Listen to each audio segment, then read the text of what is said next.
I want to tell you a little story about scientific literacy and why I think it is important globally, but especially in the developing world. But let's first start to look at these posters, which were billboarded all over the United States last year. They look pretty innocent, don't they?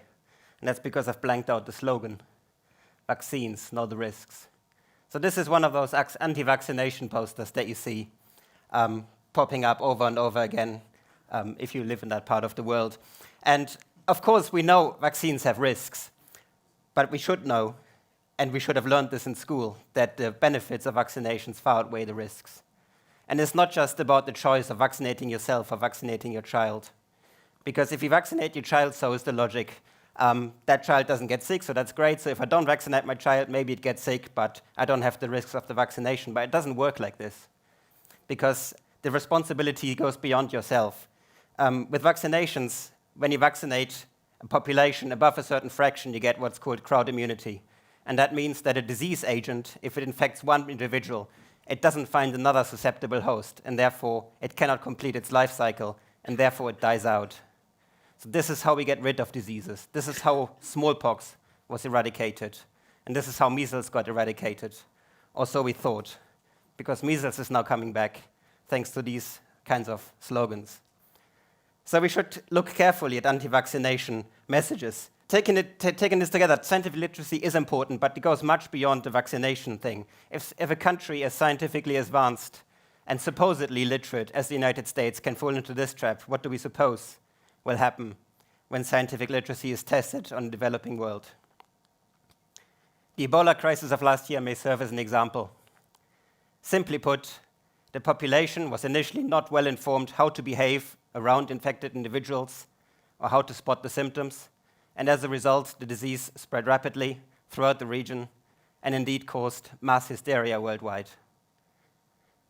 And while these pictures of Ebola might be sort of very striking for you right now, Ebola really is not that big a deal in the grand scheme of things when you look at diseases or causes of death in Africa. Number one, HIV/AIDS, about 1 million deaths a year right now. That's closely followed by respiratory infections. Then we've got diarrhea, we've got malaria. I could keep going on the list. Ebola is this guy down in the bottom, 3,000 deaths. It doesn't even cover 1% of any of the four major players. So let's better look at some of the bigger players. Malaria, for example. If you go on worldmapper.org, you can generate these really quite instructive maps. Here you can take any open statistic that's on this particular website, which has a lot of statistics, and you can put it into these maps and distort the maps according to prevalence of particular thing. For example, if we do this for malaria, it looks like this, right? Massively out of proportion, the African continent, it dwarfs the even largest part of Asia. Okay, so surely at this point we might think, okay, malaria is all over Africa. Surely you would want to locate your research labs looking at malaria, researching this disease, also in Africa. But if we actually look where research is done in the world, a very different picture emerges. So at the time when this statistic was taken, if we leave out South Africa and Egypt and just look at the bulk of the rest of the continent, the research output is roughly equivalent to that of Slovenia. So this is crazy, of course, right? So what's the problem? What's happening? Is it because there's no universities in Africa? And of course, that's not the case. There's universities everywhere in Africa, as in every country on this planet, more or less, probably. Yeah, entirely. So what's the problem? So what do these universities deliver?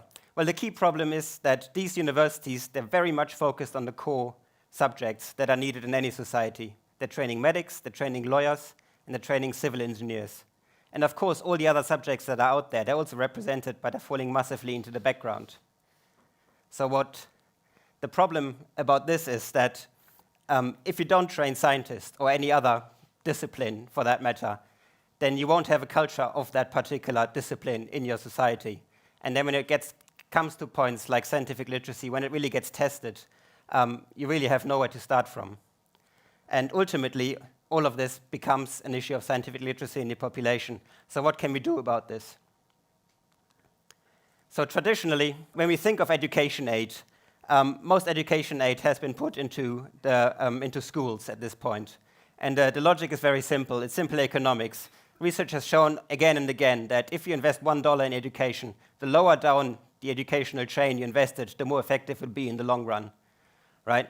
So you invest in primary school primarily, and then a little bit in secondary schools, and universities are basically left out of the bargain. And the hope in this particular approach is that if you invest in schools, you get a more scientifically literate population growing up. They will become part of the general public, as it were, and then take the country up from there. And of course, this is an approach that works, and it's been done for many years, and of course, there have been benefits. But I will put to you that this is not the only way we can do this. After all, we already have a very small fraction of active scientists in each of these populations. So what if we could take those scientists and lift them and encourage them and allow them to do truly internationally competitive research, to go to international conferences, to really be part of the global production of knowledge, in the hope that then these guys can feed back into the population and lift the country from the other side, lift it from above. So in 2011, I found myself in this little village in Uganda. It's very close to the border of the Democratic Republic of Congo. It's called Ishaka. And in this little village, there's a university called Kampala International University, the biomedical campus. And I was there because I wanted to join a project, a teaching project, that was put together by two friends of mine, Lucia and Sadikia, who had in fact met many years before that. They had met at a conference in the States where they discussed the state of science in Africa. And they concluded that already a very small input, a little help, introducing state-of-the-art techniques, introducing cost-effective model systems, could make a massive difference to the scientific lives of the scientists that are working at this university and others in Africa. So I joined the project, and we had a course. It was a 3-week course on neuroscience of Drosophila. Why? Just because that's our own expertise, so we figured we start at that point. So we held this course. I'm here hiding in the background. And so we were doing this course, and we were very quickly realizing that indeed it was being very effective. And as the course was coming to a close, we kept getting questions from our students. So where can we go from here? Where's the next course going to be? What's the next steps? But of course, we didn't have a next step at that point. So we sat down and we thought, okay, let's found an NGO. The NGO is called Trend in Africa, stands for Teaching and Research in the Natural Sciences for Development in Africa. So we started in Uganda in 2011. We set up a little website, and soon enough, we started getting emails from all over the world of other scientists who wanted to contribute, which means that by now, about 4 years on, we're truly international. We've got members on 4 continents, and we've got active projects in over a dozen African countries. So what are those projects? Well, we try to stay close to our roots. We start to focus on young academics that have just finished their master's, maybe just finished a PhD, and slightly above that. And we want to empower them to really become part of this global production of knowledge. So we continue to do courses. We've branched out in courses. We don't just do neuroscience anymore. We now do molecular biology. We do scientific writing, bioinformatics. Basically, whatever you can find instructors for, we will do a course on it.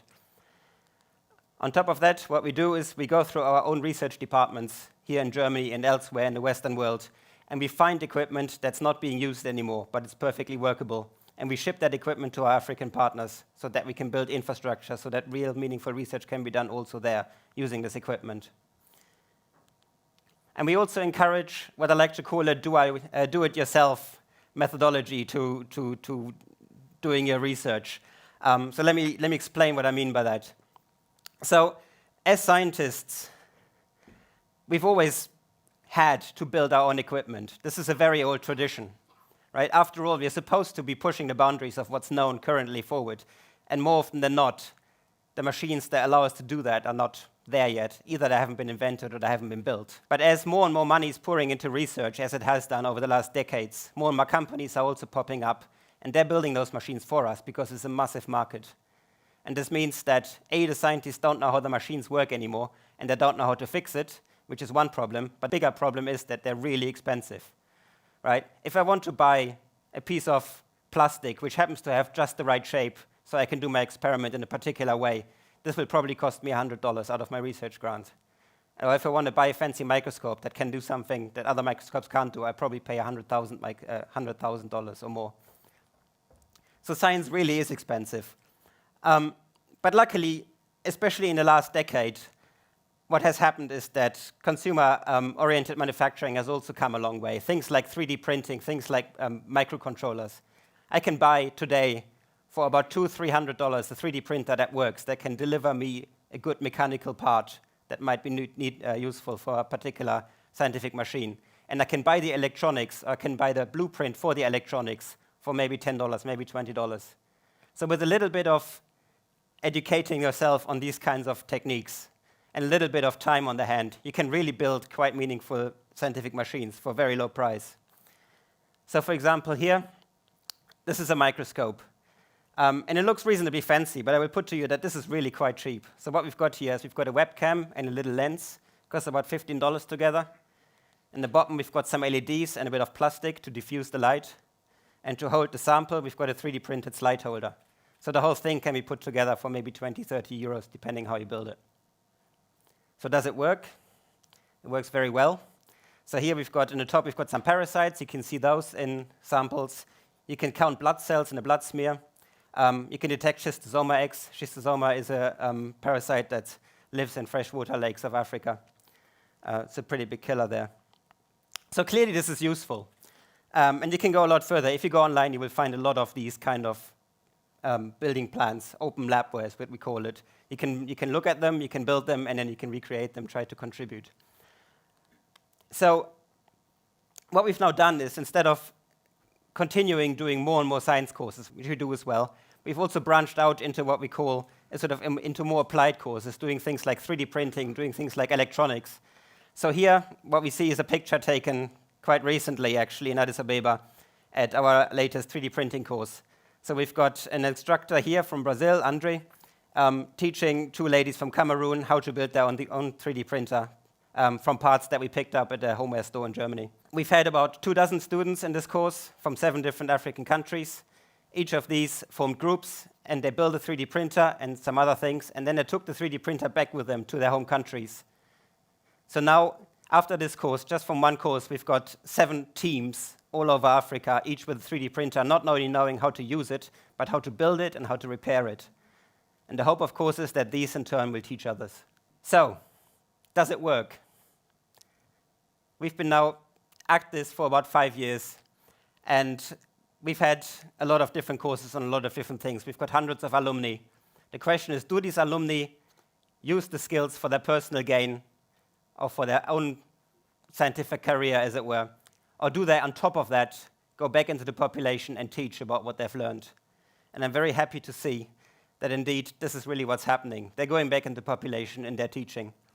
So we've got now what's called the Trend Outreach Team. It's got about 20 or 30 members. They're all young African scientists. They go back into their own schools. They go into their own universities. They talk to teachers and parents. They write open letters to governments, trying to get more science education into the African syllabus. And one thing that I particularly like about this, other than that the Africans are really taking their future into their own hands, is that this really works.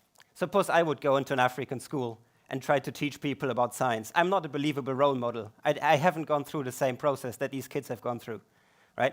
These are scientists that really, they have the same cultural background, they speak the same language.